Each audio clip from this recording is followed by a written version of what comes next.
A warm welcome to you, Dr. Beate Pfeil. Hi. Welcome to the show. Very nice to meet you here. Yeah, nice to meet you too. I really appreciate you taking time from your busy day to join us and speak to us. So it's going to be really interesting today. Hopefully.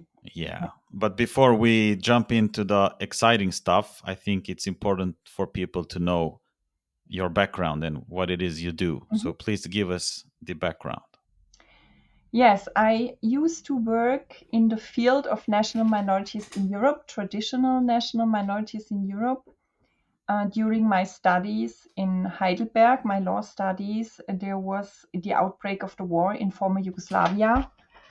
And this, in the course of this war, I decided to just deal with questions of national minorities, exploring why in some cases there are conflicts and in other cases and there are models for peace and coexistence. And I have been working in this field for almost 25 years, doing research, but also trying to change something in political practice within the level of the European Union or the Council of Europe.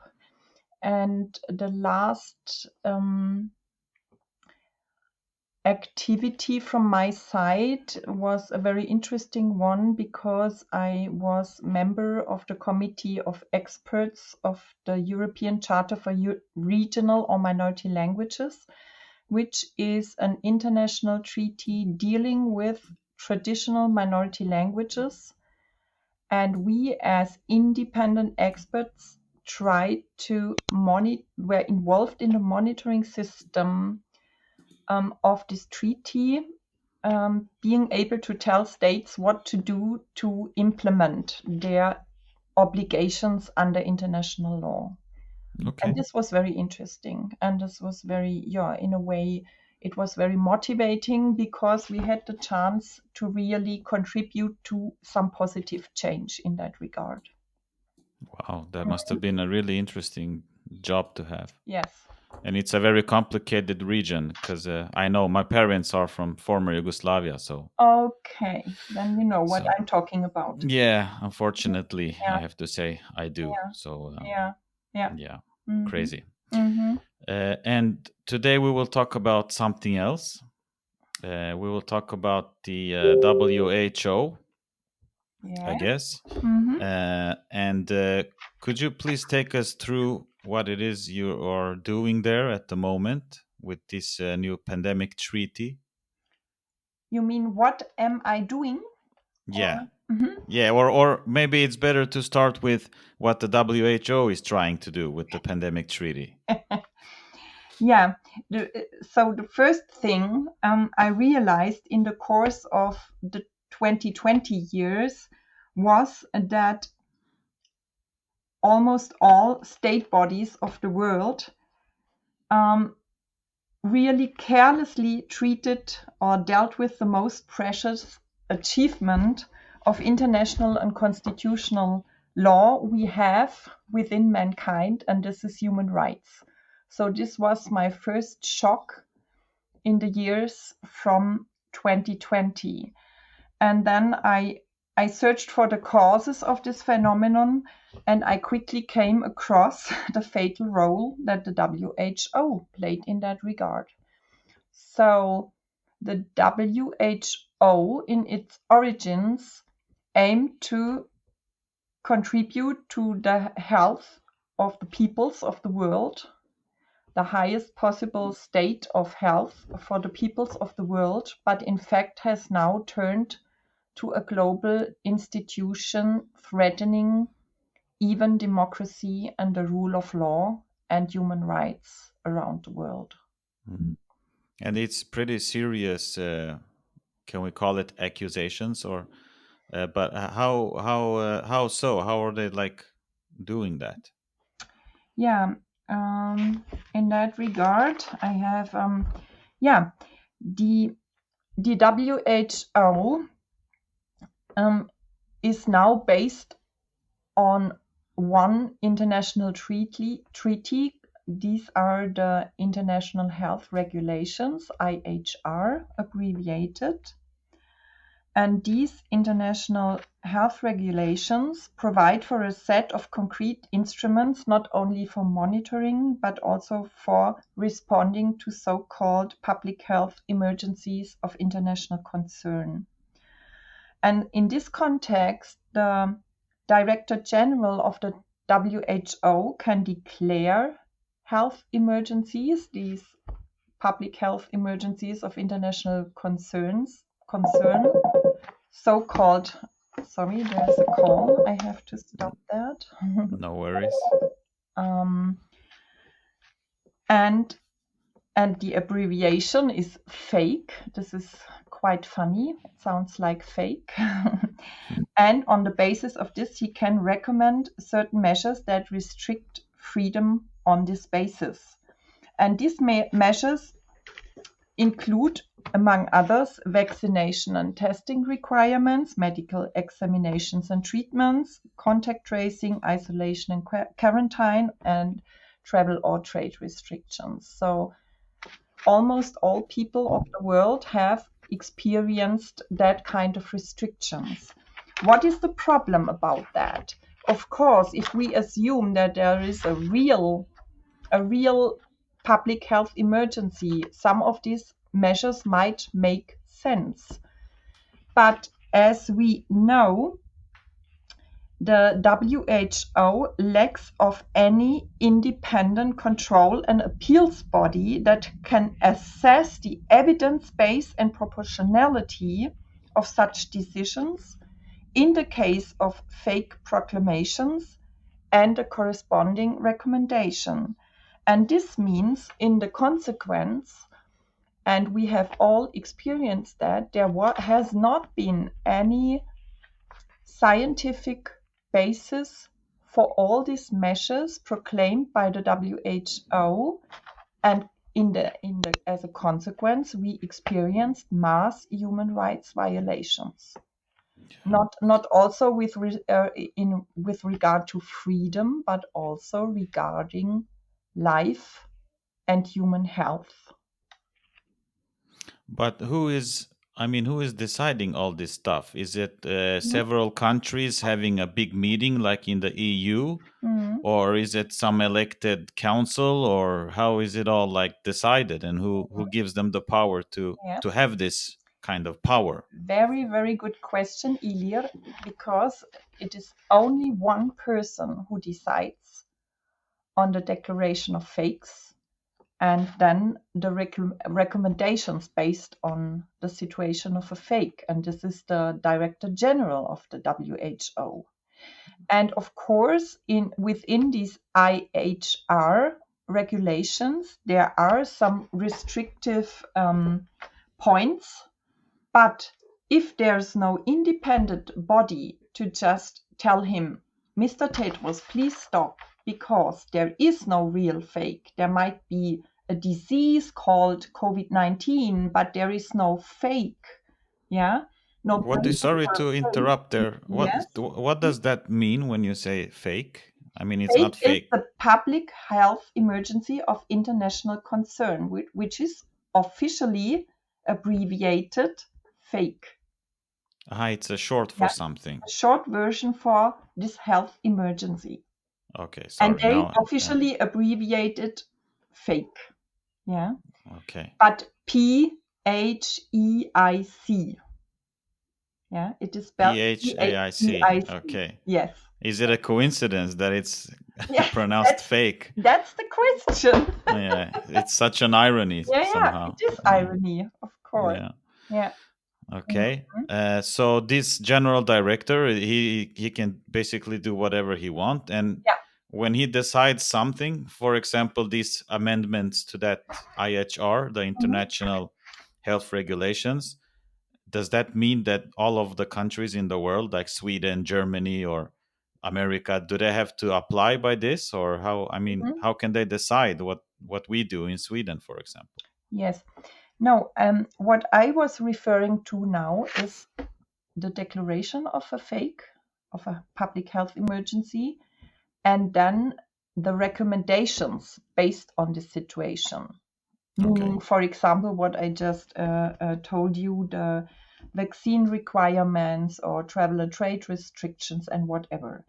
These decisions are solely up to the Director General. He, of course, has an emergency committee advising him, but in the end, he can say, I'm not interested in what you say. If I decide it's a fake situation, then I can declare a fake. And if I decide that certain measures make sense, you can tell me whatever you want, but your advice is not binding for me. I can recommend whatever I want. The other thing is, what has now been decided are the amendments to the IHR, to these international health regulations. And of course, these amendments have to be decided within the World Health Assembly. And so there have been a long phases of discussions on the wording, on the concrete wording in a certain committee about these amendments.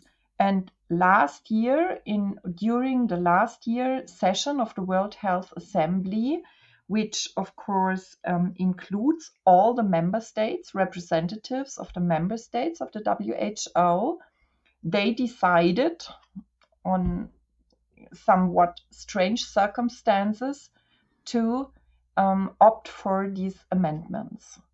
And in the course of that, we are now in a situation that these amendments will enter into force at the 19th of September this year at the international level, except the different member states of the WHO, represented by their heads of state and government, tell the Director General that they object to these amendments. This is the so-called opt-out regulation. So if, for example, Sweden, the government of Sweden declares within the 19th of July that they do not want to be obliged by these amendments, they have to declare it within the 19th of July. Mm-hmm. Or else it will be in effect in September if they Yes. don't do it. Yes. Okay. Mm-hmm. And how is this threatening our democracy, for example? Yeah. One problem really is that if even in the version which is now already in force, the version of the IHR of the year 2005, it is possible for the Director General to declare this emergency and then to have some recommendations. And these recommendations are not binding, but nevertheless, we have seen that almost all states of the world just put them into practice. And almost all states of the world didn't really say stop, because although they had the possibility to say we don't want to put them into practice like Sweden did, for example, in some respects, they could have said these are against the regulations and the human rights regulations of our constitutions. So they would have had the chance not to implement these recommendations, but in fact they did. And in the course, as a consequence, we had mass human rights violations. And the background of the WHO is very problematic, at least since the 1990s, because since that time, the WHO budget depends up to 85% on voluntary donations. And among the donors are not only states, but lots of private organizations, institutions, and even the pharmaceutical companies themselves who really donate to the WHO. And there are also public-private partnerships, so-called public-private partnerships, also very problematic combinations of private interests and public interests, like Gavi, that's are among the main sponsors of the WHO, and of course the even famous, in a way, Gates Foundation. So the WHO depends largely on institutions and companies who are not at all really interested in public health, but just in profit. And there is also another very problematic point within the WHO. This is a blatant lack of transparency. For example, they have lots of expert committees, but their possible conflicts of interests are not disclosed. Or there are a lot of contracts between the WHO and their donors, but they are not published. And there are even contracts between the WHO and the digital big tech industry like Google, Facebook, and so on.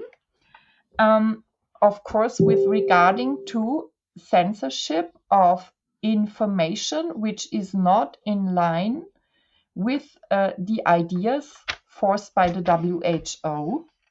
And then we have, in the end, also in this context, very interesting, this so-called infodemic concept provided by the WHO, which is really anti-human rights, because... Could we explain that a bit, what that is? Mm-hmm.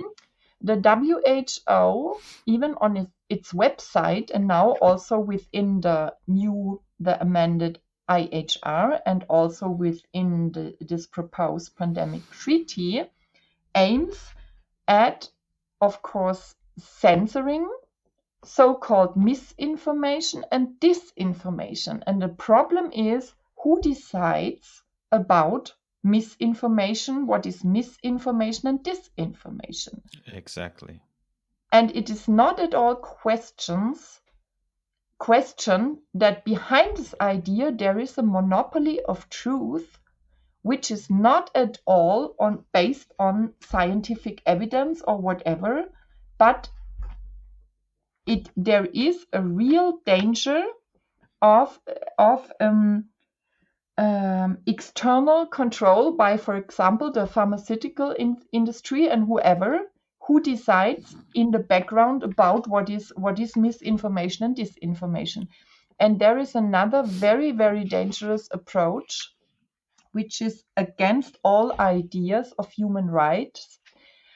This is the so-called behavioral sciences, which intend just to influence every human being and change its behavior in the sense of doing everything and comply with all the recommendations the WHO and our states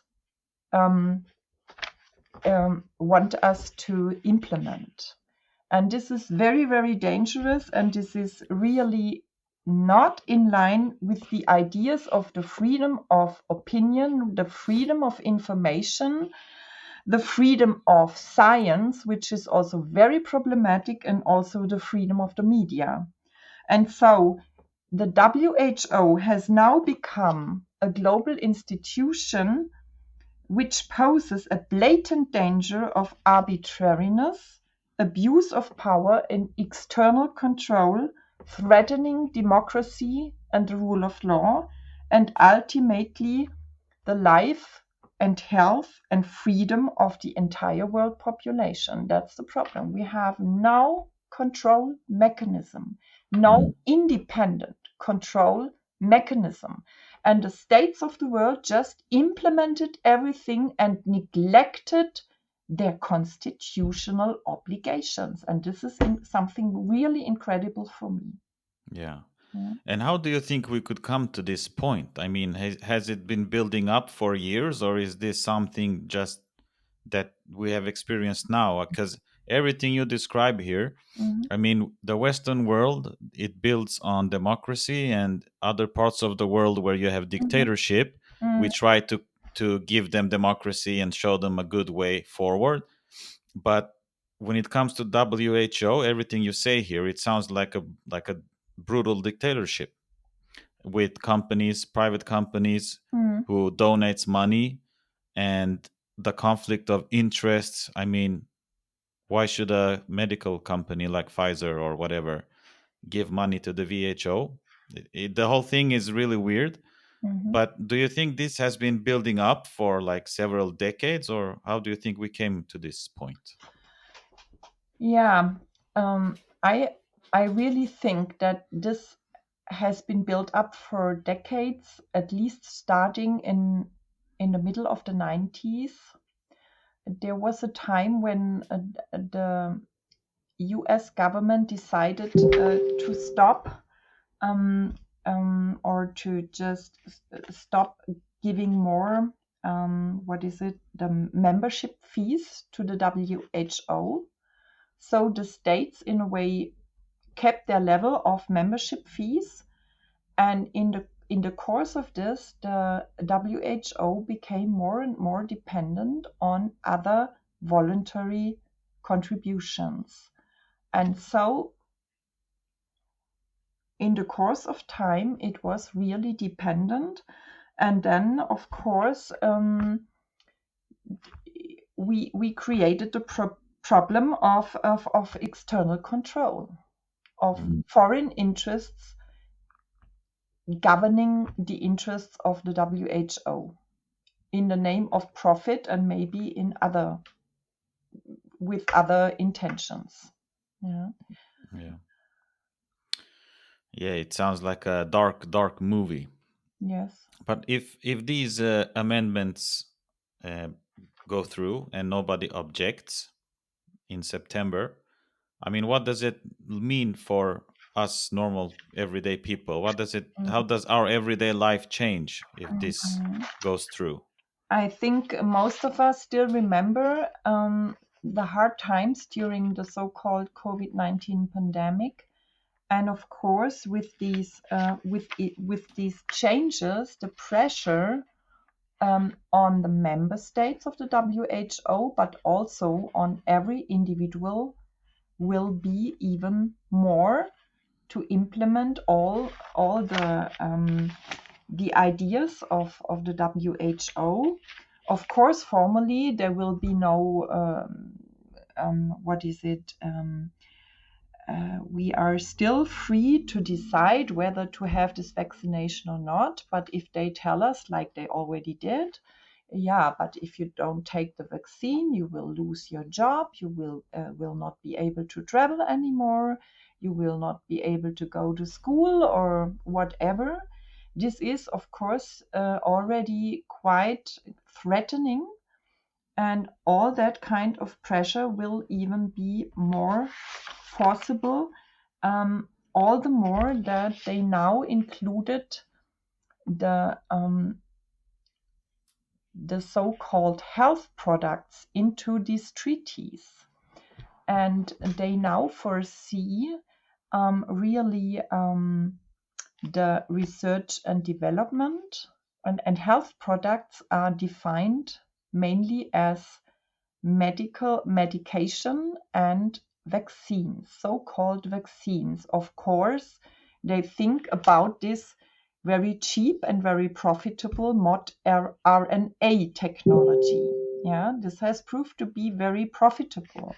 Yeah, of course. And they now intend to enforce research and development on this kind of vaccines, the production even within the developing countries, and the richer countries have to finance the this production within the developing countries. There are lots of financing mechanisms, and then there are quite strong ideas how to provide for the access to these so-called health products, and how to just spread them all around the world. And the problem, especially with regard to research and development, is that the WHO has even now a list of pathogens which might in future cause so-called pandemics. Mm-hmm. And there is a priority list of diseases. And in any way which is not clear to me, they identify certain pathogens which might in future cause pandemics. And then they have two options: neither to wait how these pathogens might change in a natural way in future, but this is almost not possible, to just have the idea how they will change in future, in order to then develop a certain vaccine against this specific pathogen. And the other option is to have so-called gain of function for research. Thank you. And then to artificially change these pathogens and make them more dangerous in order to be able to develop a vaccine against them.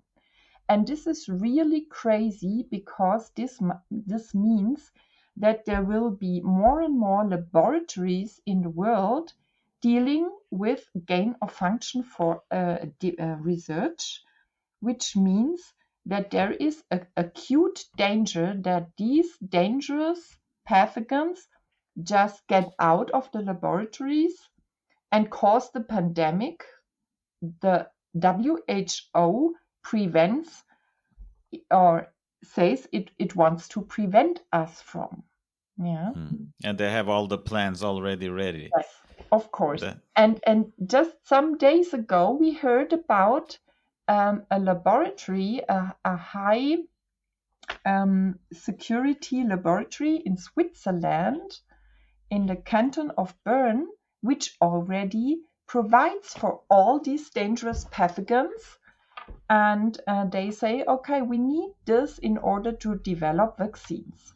And in this respect, it is really frightening that this proposal for the pandemic treaty speaks of the times between pandemics. Yeah.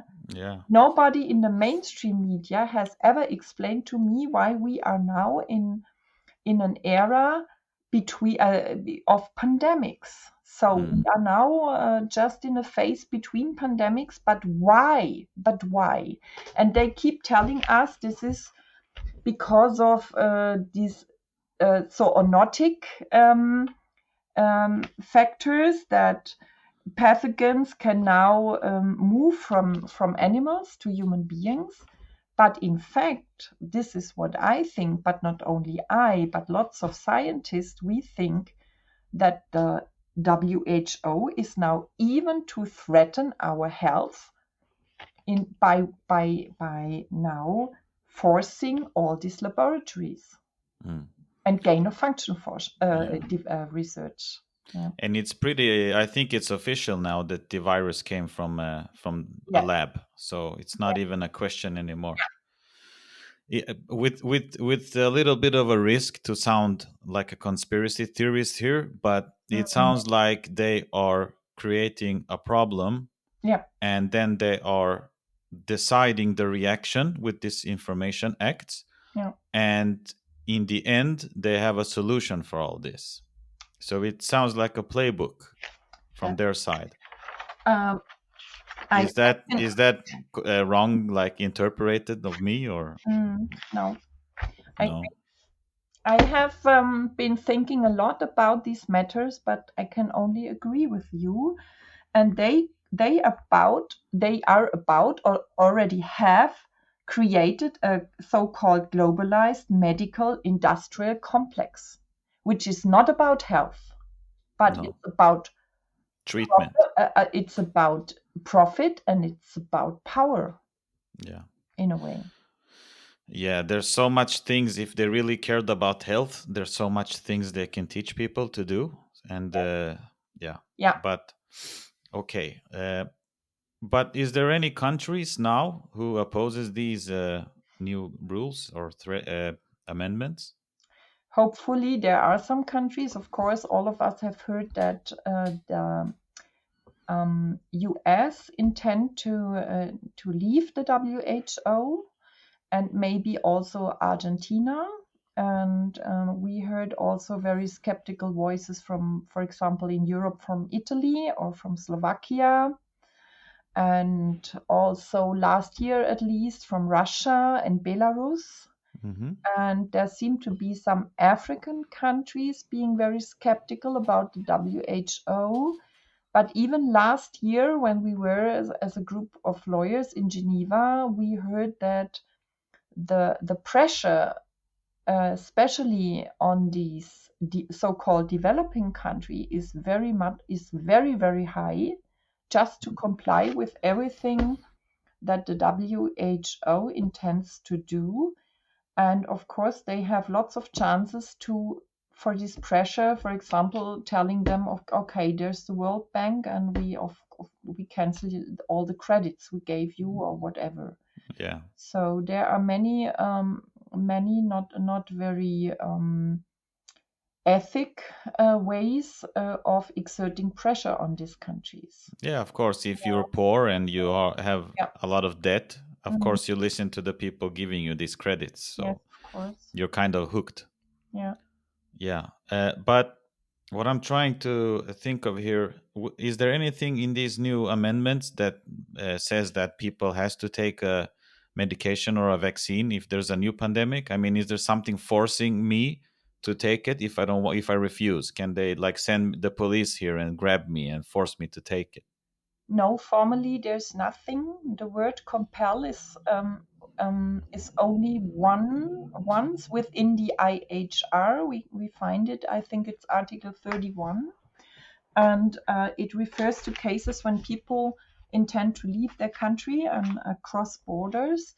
And there are some quite complicated formulations that under certain conditions, you might be compelled to take these vaccinations. But as a rule, there is no compelling system behind the WHO. Not yet. Not yet. Yeah. Because I haven't read so much historically, but I'm guessing that the WHO has, I mean, in the beginning they had a certain amount of power, and that power increases like every year, like they take small steps. Is that like how they work? That, I mean, 1 year they have a little bit of power, then they extend, and all of a sudden 30 years later they can force everybody to make what they want. Is that like, yes, is it a trend? Can you see that type of trend? Yes, of course, there is a trend, and we've already seen that although formally the states are still sovereign and they are still able to decide what to do with all the recommendations, for example, coming from the WHO, most of them really complied with everything. And so I just 2 days ago read some very good ideas from some colleagues who said there is a risk of loss of sovereignty through soft law mechanisms. For example, binding obligations to the states to report, monitor, and comply. And there are commitments to implement WHO-led systems, like this pathogen access and benefit sharing system, which is now foreseen by the pandemic treaty. And we have now we see the establishment of a permanent bureaucratic infrastructure. For example, the amended IHR now foresee the establishment of national WHO authorities and other authorities being in charge of implementing the obligations coming from the IHR, even at the a communal level, even at the local level and regional level. And this is very, very dangerous, although formally they can still say, okay, you are not obliged to do everything we want. You are not obliged to implement what comes from the WHO. But the problem is, if the states just comply with these obligations, they, of course, have direct consequences for us, for every human being within these states. Yeah. Yeah. And do you think there's enough media coverage about all this stuff? No, not at all. Not within the mainstream media. Only within this alternative media like yours and many others, of course. But, the mainstream media mainly depend on financing from state institutions, and they now tend to report everything the governments want them to report. And media like yours, I assume, have lots of problems in financing. Yeah. Or do it like you? I assume you do it on a voluntary basis. Yeah, I mean, this is not even my job. This is it's more a hobby because I don't have any financing or nothing. So I'm dependent on the viewers and all the listeners. So that's all financing I have. But I'm genuinely interested in all this stuff. Yeah. So that's why I'm researching. I want to talk to experts like yourself because I'm genuinely interested in all this, and I think people has to know about some things. And it's not easy in this day of time because everybody, we wake up early, we have to drive the kids to school, we have to go to work, and then we have activities with the kids at night, and we turn maybe on the news at the evening, and the news says like one story, they feed us with some story, and I don't think people have the time to really care or to research because we're 8 hours at work. Then we have to travel to work for 2 hours. We have to sleep 8 hours. We have to cook food. We have to do everything. So maybe if we're lucky, we have like two hours in the day or in the evening to do something. So I don't think there's enough time. And I've also noticed that in Sweden, at least, I can only speak for Sweden. We have the state owned state financed channels here, and I won't say. I mean, they make really good stuff also, but when they tell the news, it's very one sided, and they do how do you say, cherry picking. Oh yes. So they give you a story, but they don't give you the whole story. And I don't know if they do it. I mean, if it's a coincidence or if it's planned to do it that way, but I don't know. Who knows? So yeah. But do you think that parliaments and states in Europe or in the world, do you think they've had time or interest or will to review all of this stuff that the WHO wants to add? Do you think they have done that thoroughly? I can only speak for Germany, and we still realize that the very normal parliamentarian deputy within the German Bundestag has no idea about the WHO. They just hear something from the government. The government keeps praising the WHO. Germany is among the main sponsors of the WHO and tries to play a crucial role within the play. Yeah. And so they hear from the government, everything is fine and it's about public health and whatever. And so the average parliamentarian still doesn't seem to have an idea about what's really the danger within this international organization. which may be in the times of its origins really intended to do something for public health in the world, but now has turned into its complete opposite. Yeah. And yes, and it will be very interesting. For example, I don't know about how it is in Sweden, but in Germany, for example, the IHR amendments can only enter into force at the national level after the German parliament adopts a law consenting with these IHR. And it will be very interesting again to see and to try and to get into the German parliament and inform the parliamentarians again. And there are some who seem to be open-minded, but others just react like the German government and say, stop, this is all conspiracy theory, this is even Nazi way of thinking, and this is still my big question, what criticizing the WHO with regard to the idea of human rights and democracy has got to do with Nazi ideas. Yeah. It's crazy. Yeah, people throw all sorts of words when it doesn't fit their agenda. They always call people stuff. I've been called everything, so I'm used to it.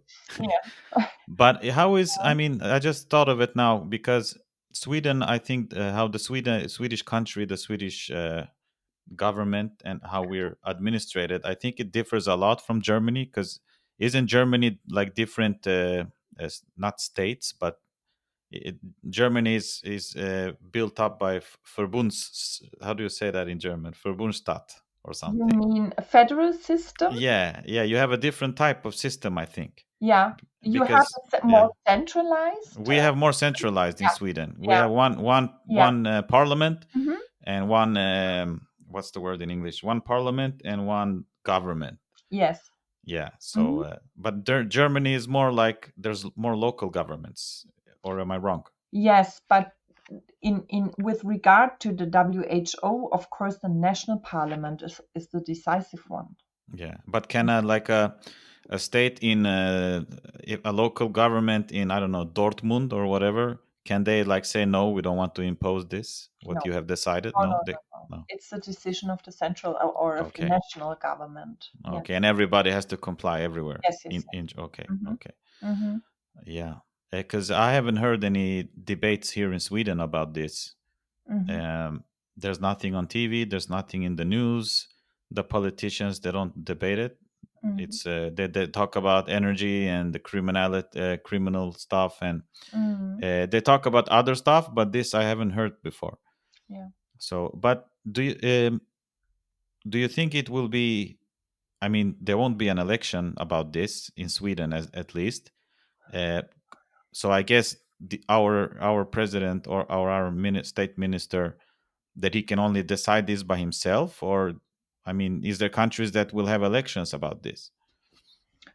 Not in the sense of the population being able to vote on that. It's only up to the governments and then maybe up to the parliaments. Like I'm not familiar with the Swedish system, so but the last decision is with up to the German parliament to say, okay, we are willing to adopt a law accepting the IHR amendments, or we won't accept these amendments. Could the ruling party go through the parliament and just decide without the parliament's approval, or do you think they have to vote in the parliament? They have to vote in the parliament. There has to Okay. be a law. Without this law, the IHR amendments cannot enter into force at the national level Okay. within Germany. Okay. They wouldn't be binding for us as citizens. Okay. I'm just tired of this. I mean, I'm for democracy, but I want people to decide more. Yeah. Because at least in Sweden, before you could vote more. I mean, before we joined the European Union, for example, there was a vote.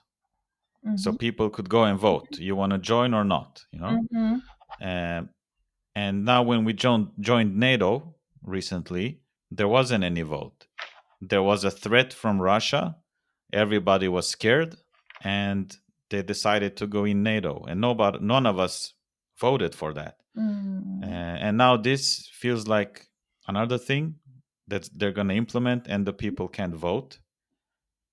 And I guess our system is like that here. We vote for politicians, and they do our speaking. So I mean, it's still But I miss more direct democracy. Yes. There's a direct democracy system. I think it's in Switzerland. I don't know. Yeah, they have more possibilities, but still not enough possibilities. Even also in the context of the WHO plans, there will be, for example, now a demonstration in Germany in Berlin at 21st of May, so in about 2 weeks, and it is about peace, liberty, and more direct democracy. So it's also what we want to have. Yeah, I mean, that's good. It's good. I mean, it's good for everybody. Yeah. Because there is some. It feels like Europe is being more and more totalitarian, like this George Orwell book, 1984. And we can see in Germany they wanted to.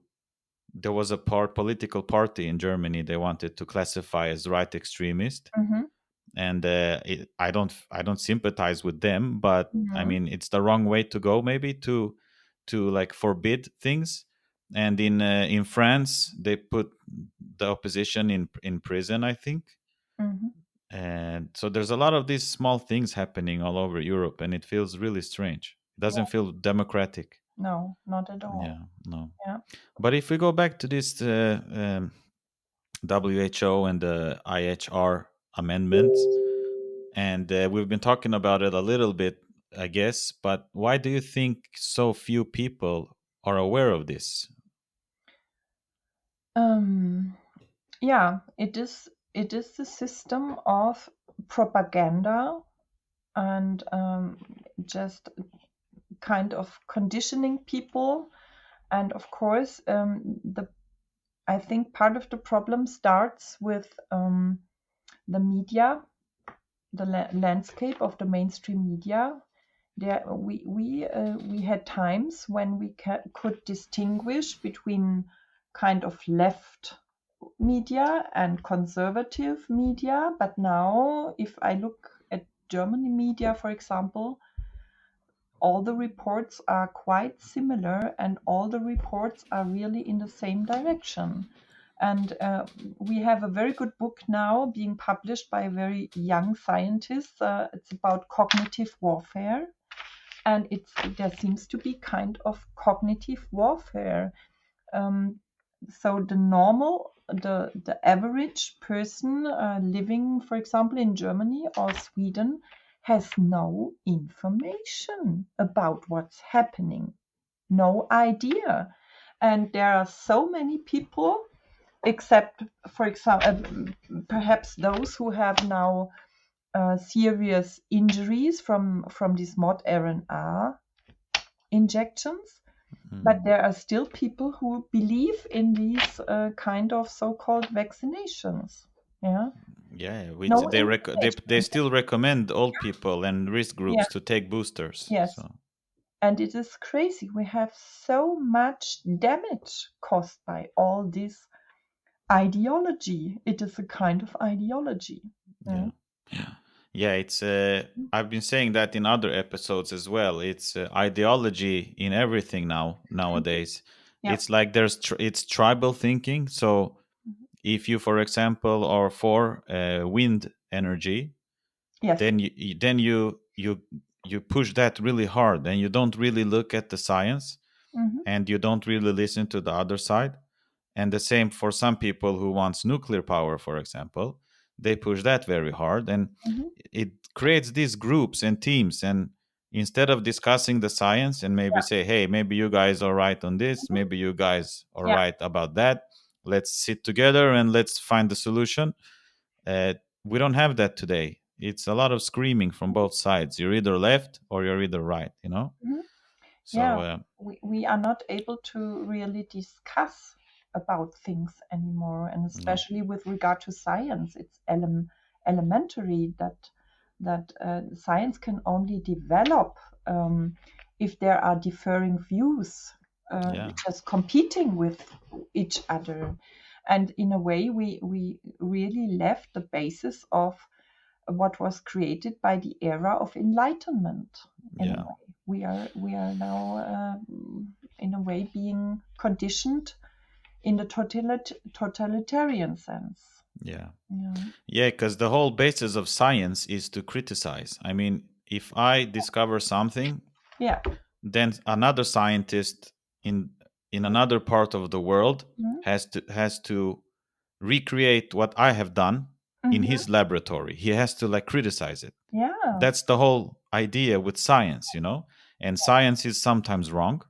Then you have to go back and do it again. But it doesn't feel like that's been done. And we've seen that in this pandemic, there's a lot of evidence coming out about mortality rates and the effectiveness of the vaccine and the side effects of it. I don't want to say the name too much because maybe they will take down the video. But speaking of censorship, but there's not a public discussion, you know? Why isn't there on the morning shows, on the mainstream media, people talking about this from both sides?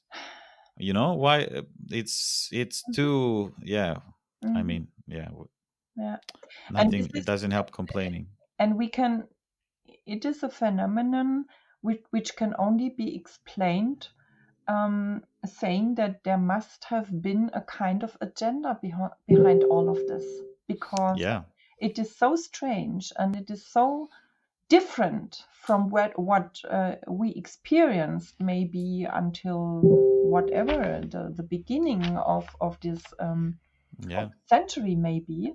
It is different, and even the legal systems are now breaking down, and we experience political, in Germany at least, we experience forms of political prosecution of differing for example, medicine. What is it? Ärzte. You know, this profession, the lawyers or medicine professions. With differing views. And I mean, people can lose their job and everything. Yes, of course. And so I like this speech saying, do not follow the science, because as you perfectly explained, there is no one science. Science is really developed on the basis of differing and competing views. And so we sometimes say follow the silenced, because there are so many scientists, serious scientists, being silenced. Is that your sound, the computer sound? I cannot remove it. No worries. It's good. Follow the silence. It's one of the best things I've heard. And if you want to find the bad guys, you should follow the money. So that's it. It's crazy. But I'm of the more sometimes positive side, and I'm thinking that people is realizing a lot of stuff now with alternative media, with the internet. But at the same time, there's more brainwashing on both sides. So you have, like, I think it's 50% of the people follow one side and 50% follow the other side. But it feels like at least people are waking up more and more and criticizing, because that's what I miss. You know, the criticizing part of things. So for example, our government, they say that you shouldn't eat more than 350 grams of meat per week. That's what they say. And at least you should criticize that, not just comply, You should ask them, okay, what are the studies you have this information from, and all of this stuff. So the criticize thing must grow again. And what do you think people can do to educate themselves and take actions against issues like this and the WHO? Is there things that they can read up on, or? Yeah, I don't know about the situation in Sweden, but in Germany, at least, if you are interested in certain matters, there are lots of possibilities still. Let's see what happens in future, but there are lots of possibilities to inform yourself via alternative media, via alternative statements of scientists, and so there is still access to alternative information, and of course we have to reconsider what we want. Do we want to just turn into human beings who just obey?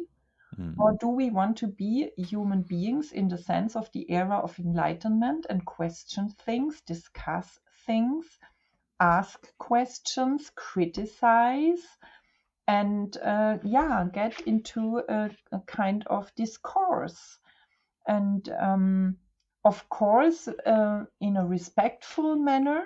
This is also something I observe from some of the people who are critical, but that they are sometimes also not respectful. But just speak with each other. If you see that your neighbor, for example, is a little bit open-minded, then in a friendly manner, ask questions, for example. And of course, demonstrate and write letters to your politicians or speak with them, and do everything you can. And this is my personal conviction, that we have more power than that we are aware of. So, for example, I was removed from my former positions with the reasoning that they want to prevent damage from the German government. They had to remove me because they wanted to prevent the German government because I just criticized the problem of the complete demolition of rule of law in Germany. And I said, okay, we have human rights, and you have to comply with the human rights system of the German constitution. This is, of course, it's now a very short version of my story. But then they told me, we have to remove you from in the end, also from my Council of Europe position, with the reasoning, otherwise I would be able to damage the German government. And I said, wow, how powerful am I? I wasn't aware of that. And on the other hand, this sentence also tells me they do not focus on protecting the German people, the sovereign, but protecting the government. What has happened? Yeah. But we are powerful. Every human being has the power to change things if we decide to do so. And of course, we need to be patient and insist, like you do with your Tidslinjen media. Tidslinjen. Do you know what that means? Yeah, I assume it's timeline. It's the timeline. Yeah. But so you got removed from your job. Yes. Because of your views. Yeah.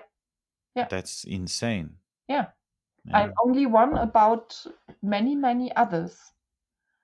And they even I was in the executive board of a research institution in Flensburg, and they really tried to make me withdraw for officially private reasons. And then I said, no, I have no private reasons to withdraw. I don't want to withdraw. And then they forcibly, in a way, removed me. So they first tried to make you quit by yourself? Yes. Okay, and when that didn't work, they forced you away. Yes.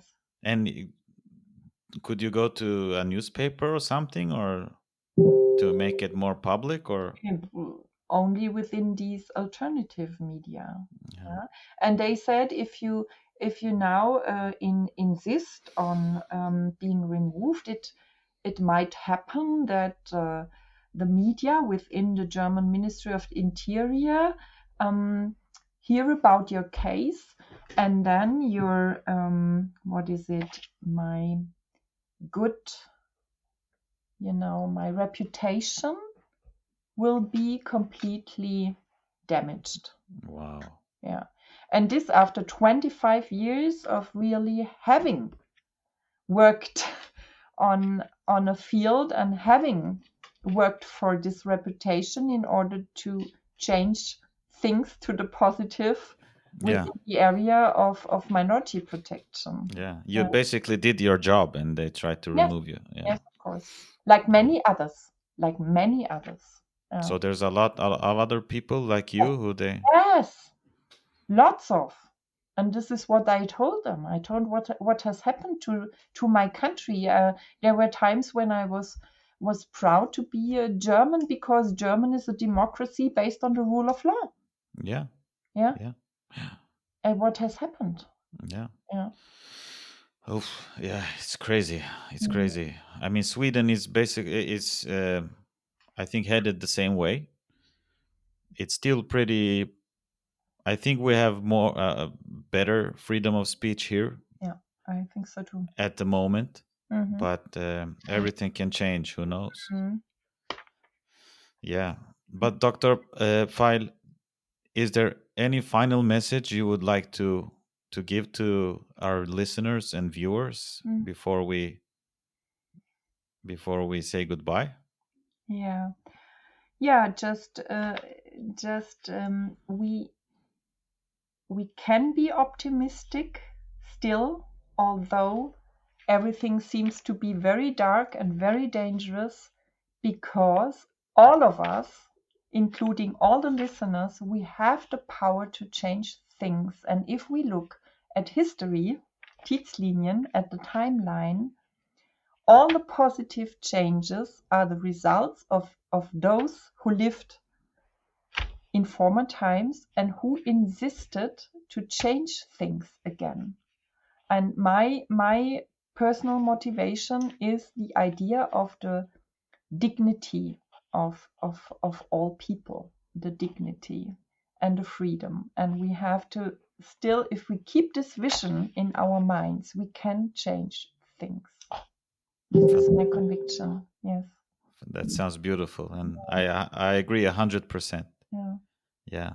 And thank you very much for... I guess you're a very busy person, and thank you once again for joining us and educating us and informing us about this stuff. So I encourage everybody who's listening or watching, please research about this and do whatever you guys can. And like you say, if everybody does something, maybe we can have change. Yes. Yeah. And thank you for your valuable work. Yeah. No, it's nothing. I just sit here and talk with interesting people. So, but yeah, we'll do this together. Yes, of course. Yeah. Okay. Thank you very much. Yeah. Thanks to you. Yeah. Take care and good luck. Yeah. Bye-bye. Bye.